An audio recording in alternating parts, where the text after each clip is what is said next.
Mi nombre es Peralta Aguirre Yail, soy del equipo número 4 y voy a exponer el tema de trastornos hemodinámicos, tromboembolia y shock. Bien, como bien sabemos, la salud de las células y los tejidos depende de la circulación de la sangre, que aporta el oxígeno y nutrientes y elimina los desechos generados por metabolismo celular. En condiciones normales, conforme la sangre atraviesa los lechos capilares, las proteínas plasmáticas se retienen dentro de los vasos y se produce poco desplazamiento neto de agua y electrolitos hacia los tejidos. Este equilibrio se suele ver alterado por determinados estados patológicos en los que tienen lugar alteraciones de función endotelial, aumento de la presión hidrostática, vascular o reducción del contenido de proteínas plasmáticas. En situaciones todas estas que favorecen el edema, acumulación de líquido en los tejidos secundaria a desplazamiento neto del agua hacia los espacios extravasculares. Bien, pasaremos a la hiperemia y congestión. La hiperemia y congestión más que nada es el aumento del volumen de sangre dentro de un tejido, aunque los mecanismos de base son distintos. La hiperemia es un proceso activo. Esto se debe a la dilatación arteriolar con aumento del flujo de entrada de sangre, como sucede en los focos de inflamación. Por ejemplo, en el músculo esquelético, durante el ejercicio, los tejidos hiperémicos están más enrojecidos que lo habitual, ¿no? Entonces, ¿esto por qué pasa? Porque se produce una acumulación de sangre oxigenada. Al contrario de la congestión, este es un proceso pasivo secundario a la alteración de flujo de salida venoso de un tejido. Puede producirse a nivel sistémico, como sucede en la insuficiencia cardíaca o local, como consecuencia de una obstrucción venosa aislada.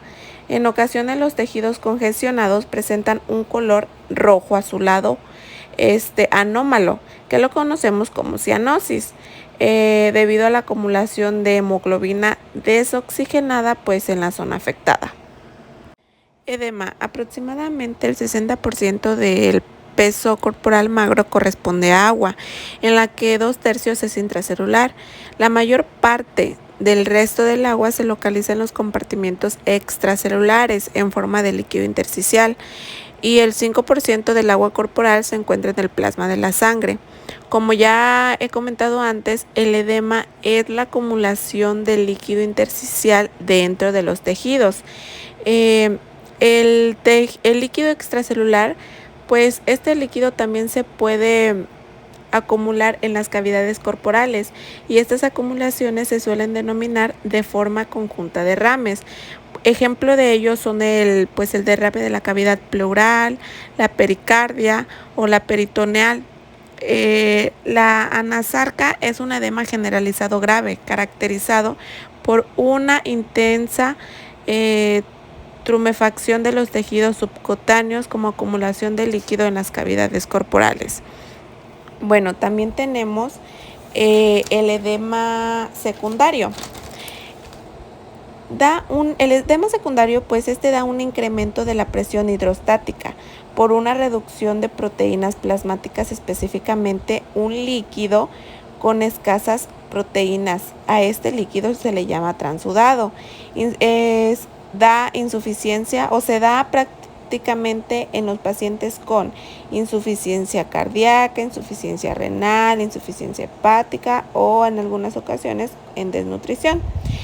Y el edema inflamatorio, este es un exudado con diferentes proteínas que se producen por el aumento de la permeabilidad vascular. Reducción de la presión osmótica del plasma. La reducción de la concentración de albúmina plasmática conduce a una disminución de la presión osmótica coloidal de la sangre y de la pérdida de líquido de la circulación. En condiciones normales, la albúmina representa casi la mitad de todas las proteínas plasmáticas. Por eso los cuadros en los que se pierde la albúmina de la circulación o se sintetiza en cantidades inadecuadas, son causas frecuentes de reducción de la presión osmótica del plasma. El síndrome nefrótico es la causa más importante de pérdida de albúmina, ¿no? Entonces, pues de la sangre, en trastornos que se caracterizan por síndrome nefrótico. Bueno, los capilares glomerulares se vuelven permeables, lo que permite que se pierda la albúmina y otras proteínas pues, plasmáticas por la orina, con lo que se produce un edema generalizado.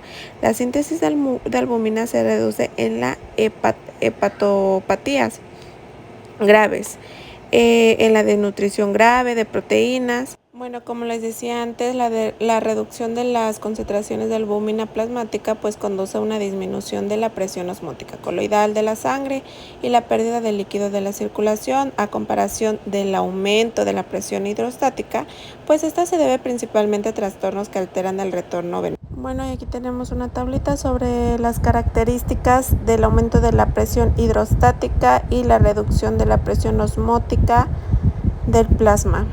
Aumento de la presión hidrostática. Bueno, el aumento de la presión hidrostática se debe principalmente pues a trastornos que alteran el retorno venoso, como ya lo dije. Los incrementos locales de la presión intravascular causados, por ejemplo, por una trombosis venosa profunda de la extremidad inferior, puede provocar edema limitado a la parte distal de la extremidad afectada. Los incrementos generalizados de la presión venosa que dan lugar a un edema sistémico pues se asocian principalmente a insuficiencia cardíaca congestiva. Varios factores aumentan la presión hidrostática venosa en los pacientes con una insuficiencia cardíaca congestiva. La reducción del gasto cardíaco produce congestión venosa sistémica y un aumento consiguiente de la presión hidrostática capilar. Al mismo tiempo, la reducción del gasto cardíaco es origen de hipoperfunción renal. Obstrucción linfática.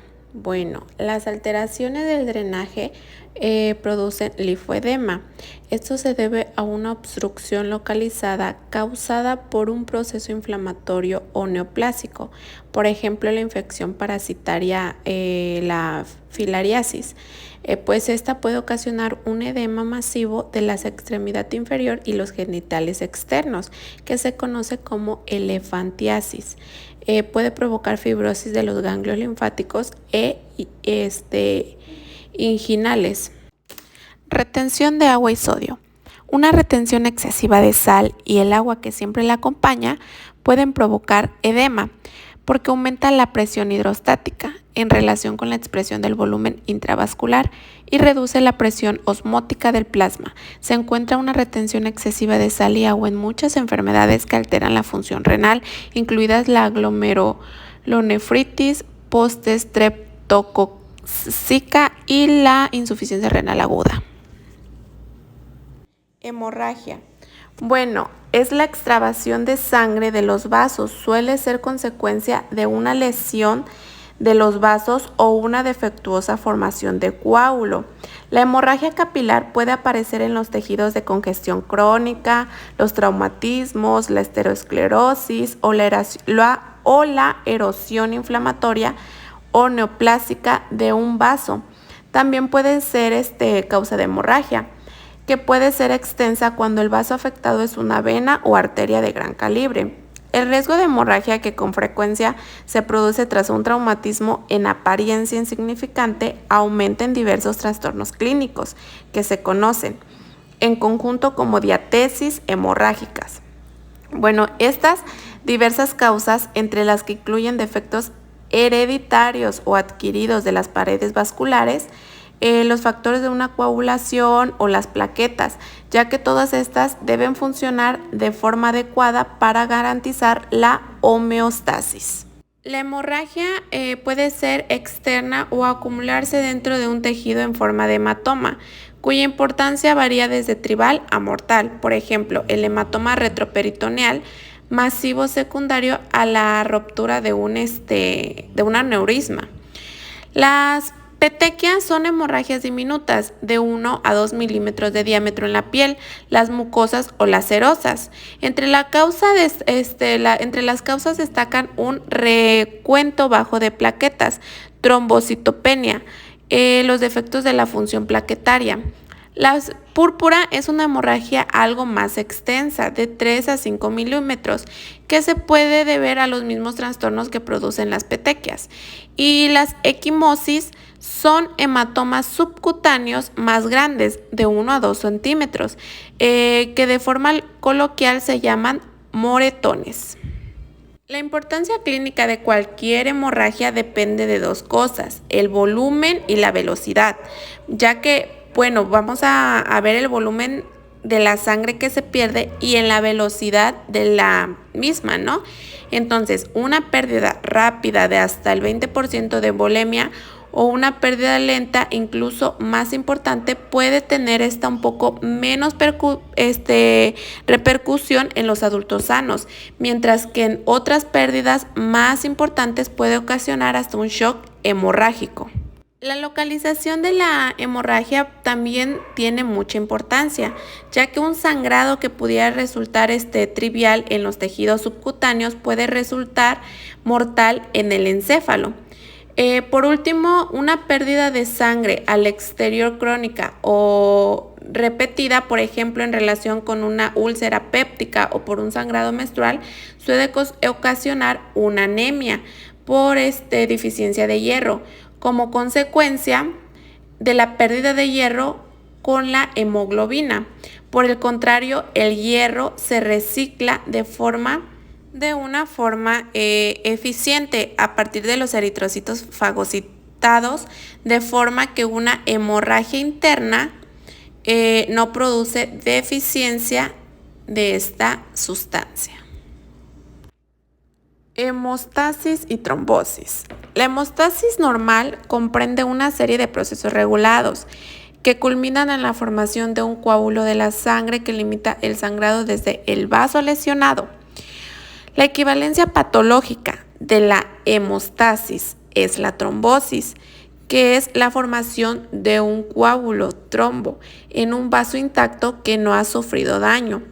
La hemostasis es un proceso orquestado de forma muy precisa y en la que participan plaquetas, factores de la coagulación y el endotelio, que se produce en el lugar de la lesión vascular y que culmina en la formación de un coágulo de sangre que evita el sangrado o limita su magnitud.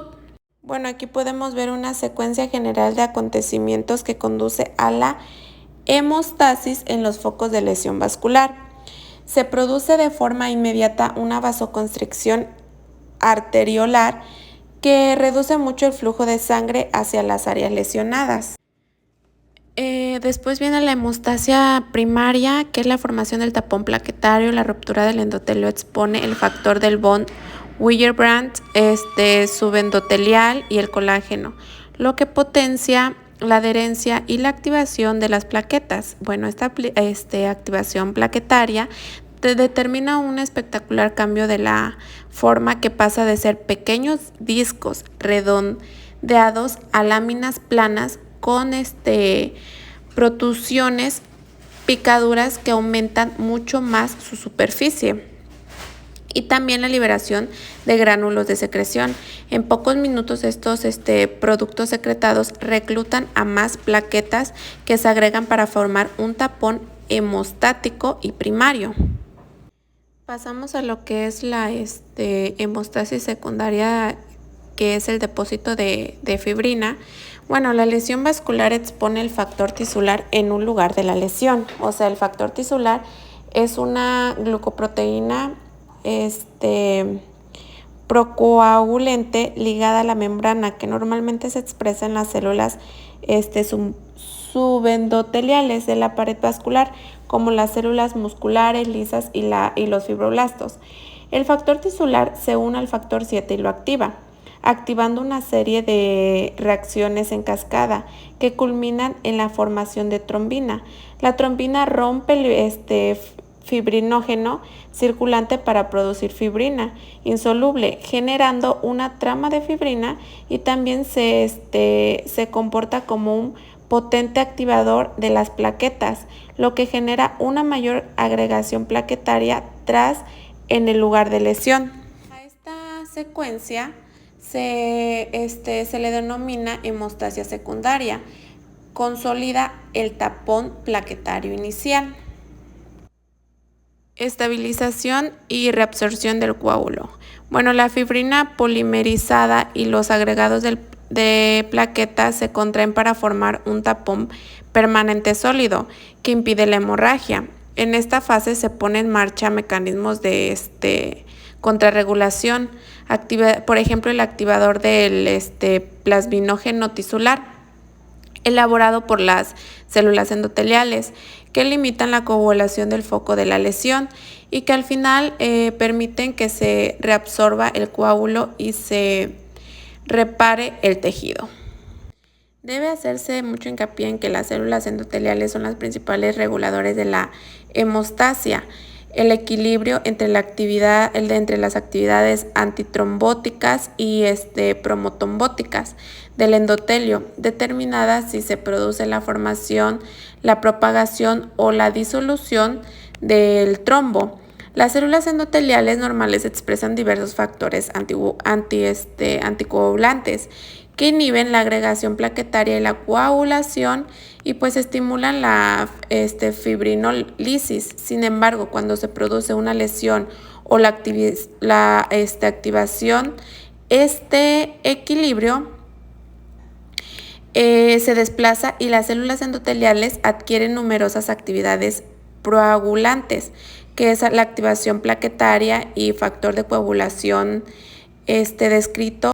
La adherencia y la agregación plaquetaria. El von Willebrand actúa como un puente de adherencia entre el colágeno subendotelial y el receptor plaquetario, el glucoproteína.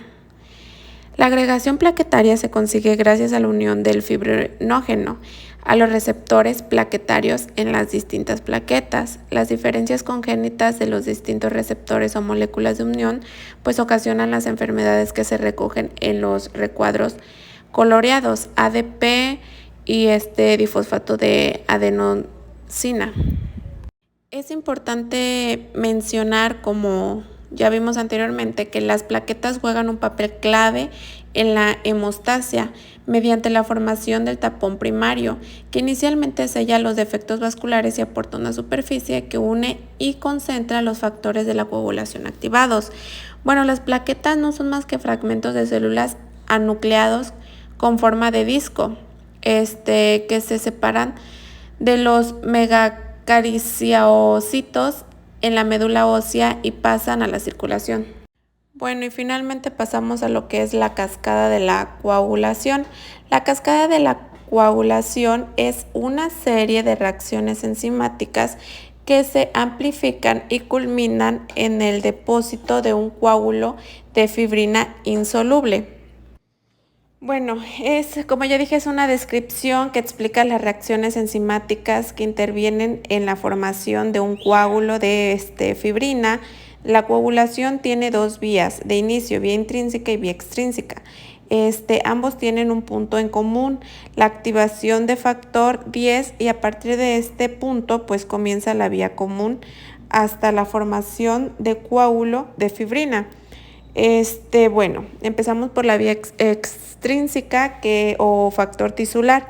Una vez que el factor tisular está disponible y tiene contacto con los componentes plasmáticos de estos, el factor 7 de la coagulación se une fuertemente a él y se activan ambos, forman un complejo enzimático que incluyen calcio y fosfolípidos.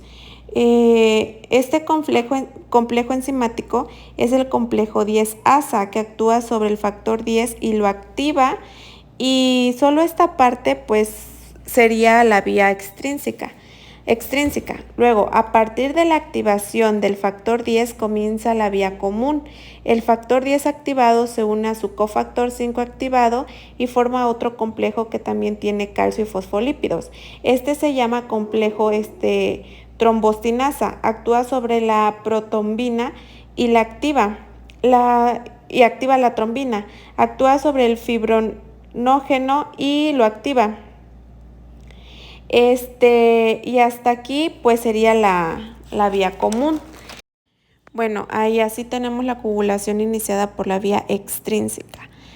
Hay otra vía de inicio, la vía intrínseca, que comienza con el factor 12. El factor 12 activado actúa sobre el factor 11 y lo activa. El factor 11 activado actúa sobre el factor 9 y lo activa, y el 9 se une a su cofactor 8 activado. Y forman otro complejo enzimático que también incluye calcio y fosfolípidos. Este otro también es un complejo diezasa que genera factor 10 activado, y esta parte es la vía intrínseca. Con el factor 10 activado continúa la reacción y finaliza la formación de un coágulo de fibrina. Cada vía se activa con un reactivo diferente.